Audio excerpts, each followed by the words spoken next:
Ok, acabamos de estudar a lei de Raoult, verificamos que o componente mais volátil sempre vai ter uma fração molar superior na fase gasosa em relação à sua fração molar na fase líquida.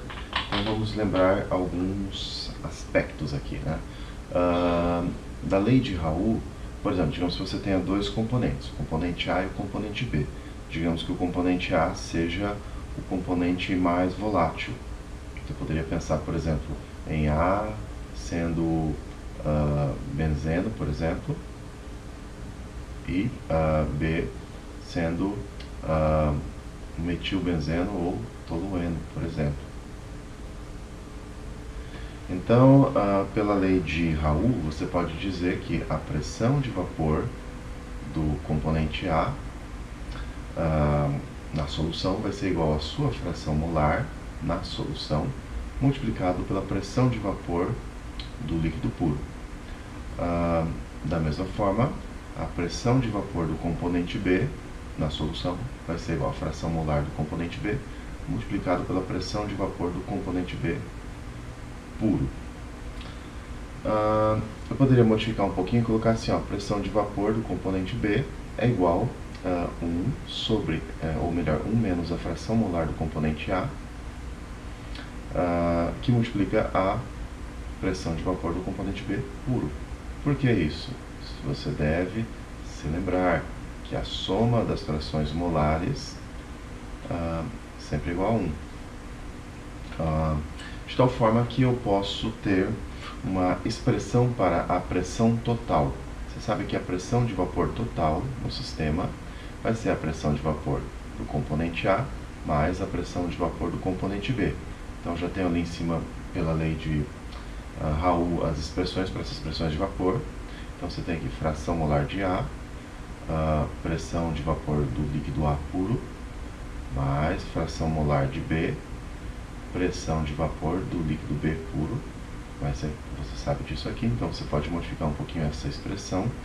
E que tal colocar assim, fração molar de A, pressão de vapor de A puro, mais 1 menos fração molar de A, pressão de vapor do B puro. Você pode reorganizar isso aqui e colocar dessa maneira aqui. A pressão de vapor total sobre a solução vai ser igual à pressão de vapor do componente B puro, mais fração molar do componente A, que multiplica a pressão de vapor do componente A puro, menos a pressão de vapor do componente B puro. De fato, isso aqui é uma equação da reta. Eu vou chamar isso aqui de equação alfa. Então, isso é uma equação da reta. Eu poderia até fazer um esboço do gráfico. Então, eu teria um gráfico aqui, claro que seria linhas retas, né? Então, aqui eu tenho 0, aqui eu tenho 1, vamos lá, né? O gráfico 2y, e esse eixo do x corresponderia à fração molar do componente A na fase líquida. Como varia a pressão em função da composição? Bom, a pressão vai partir da pressão de vapor do B puro. Então, se você tem fração molar do componente A igual a 0, você tem um componente B puro nesse ponto. Então, a pressão total aqui vai ser igual à pressão de vapor do componente B puro. À medida que o A vai ficando mais concentrado, que a mistura vai ficando mais rica no componente A pressão total vai aumentando, porque o componente A é o componente mais volátil. Aqui tem que sair uma reta. Você sabe que a minha mão treme, né? Faz de conta que é uma reta perfeita. Quando você está nesse ponto aqui, fração molar de A é igual a 1, você tem o A puro. E aqui você tem a pressão igual à pressão de vapor do componente A puro. E aqui é como varia a pressão com a composição numa situação de temperatura constante. Em pressões muito elevadas, você vai ter líquido.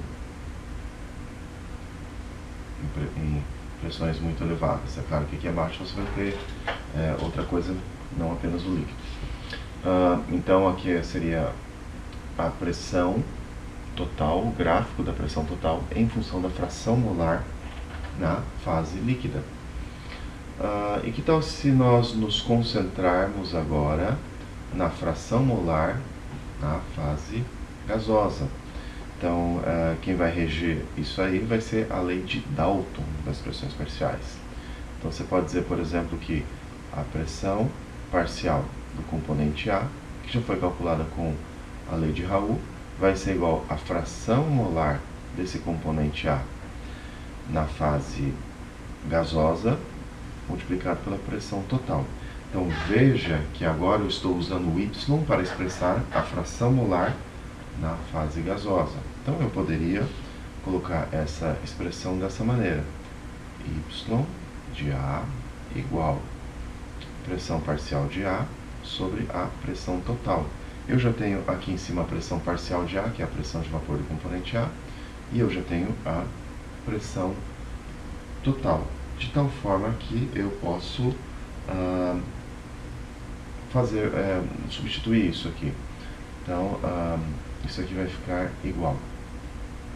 Fração molar de A na fase líquida, pressão de vapor de A puro, dividido por pressão de vapor de B puro,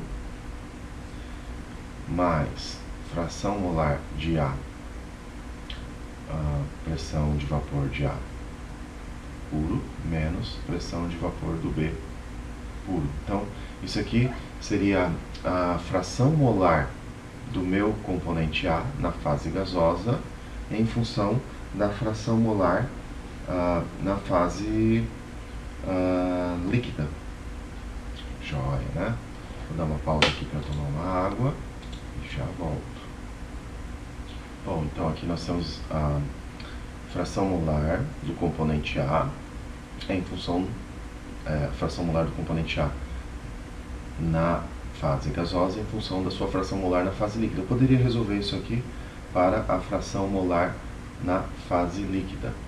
Então, resolvendo isso aqui, você faz uma álgebrazinha de tal forma que o seu resultado vai ser fração molar do componente A na fase líquida igual fração molar desse componente na fase gasosa, que multiplica pela pressão de vapor do componente B na fase gasosa, sobre a pressão de vapor do componente B puro,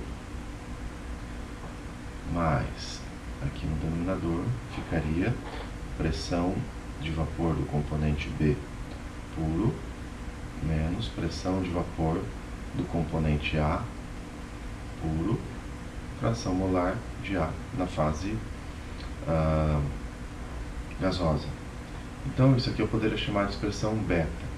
Vai ficar melhor, né? Se eu for substituir esse beta nessa expressão alfa, então substituindo beta, expressão beta, na expressão alfa aqui em cima, eu vou chegar ao seguinte resultado importante. Então, veja que eu já fiz as deduções aqui e vou colocar a equação para não perder muito tempo. Então, eu vou ter aqui a pressão em função da composição na fase vapor. Então, combinando alfa com beta, e eu espero que vocês façam isso em casa, eu vou ter aqui a pressão total vai ser igual pressão de vapor de A puro, pressão de vapor do B puro, pressão de vapor de A puro, mais pressão de vapor do B puro, menos pressão de vapor do A puro, concentração do A na fase gasosa. Isso aqui não é exatamente uma equação da reta, isso aqui não é linear, mas você poderia fazer uma simulação da pressão total, opa, pulei muito aqui, você poderia fazer uma simulação da pressão total em função da composição na fase gasosa. Então você teria um gráfico não linear, desse jeito aqui. Vou desenhar então aqui a fração molar de A na fase gasosa. Então aqui você tem B na fase gasosa puro, aqui você tem A na fase gasosa pura. E você teria um gráfico não linear. Então vou tentar fazer aqui uma curva, que o gráfico é não linear. Aqui embaixo você teria vapor. Então veja que é diferente do gráfico anterior que nós deduzimos. Então esse gráfico aqui, você tem a pressão total em função da composição do líquido. Isso é uma reta. Por quê? Porque nós temos aqui lei de Raoult. Aqui embaixo nós temos o gráfico de pressão total em função da composição do vapor. Nós poderíamos unir esses dois gráficos. Eu vou esboçar aqui, depois eu vou mostrar mais bonitinho. Então eu poderia esboçar esse gráfico assim, dessa maneira. Então você tem uma reta aqui, que seria a pressão em função da composição do líquido, e essa curva aqui que seria a pressão em função da composição do vapor. Aqui você tem líquido, aqui você tem vapor. Isso é um diagrama de fase líquido-vapor. Então você tem, expressando aqui melhor, agora, você tem esse diagrama de fase. Então, acima de uma certa pressão, você vai ter apenas líquido, nessa região, por exemplo. Abaixo de uma certa pressão, você vai ter apenas vapor. E em pressões intermediárias, você tem duas fases. Então, aqui, acima de uma certa pressão, você tem uma fase. Abaixo de uma certa pressão, você tem duas fases. Desculpe, aqui você tem duas fases, aqui você tem uma fase. Mais tarde eu vou explicar o que é esse F. Então, o que me confundiu foi isso. Então, F, variância, mas daqui a pouco eu falo sobre isso. Bom, o que nós temos aqui? Temos a curva líquido. Isso aqui, na verdade, uma reta. A curva vapor, e nesse domínio líquido e vapor. Aqui tem uma dificuldade no eixo do X, de tal forma que então nós temos um probleminha aqui, porque a variável X é a fração molar relativa ao líquido, e não é suficiente para você descrever o estado gasoso. Da mesma forma, a variável Y é a fração molar na fase líquida, então não serve na fase gasosa, desculpe. Y não serve para descrever a composição do líquido. Então o que se faz nesse gráfico, quando você junta as duas curvas, é usar aqui no eixo X a fração molar como um todo. Então essa fração molar diz respeito à composição na fase líquida e na fase gasosa. Como é que é isso? Se você estiver nesse ponto aqui, por exemplo, então você só tem líquido, altas pressões. Então a fração molar aqui, na verdade, vai ser a fração molar na fase líquida.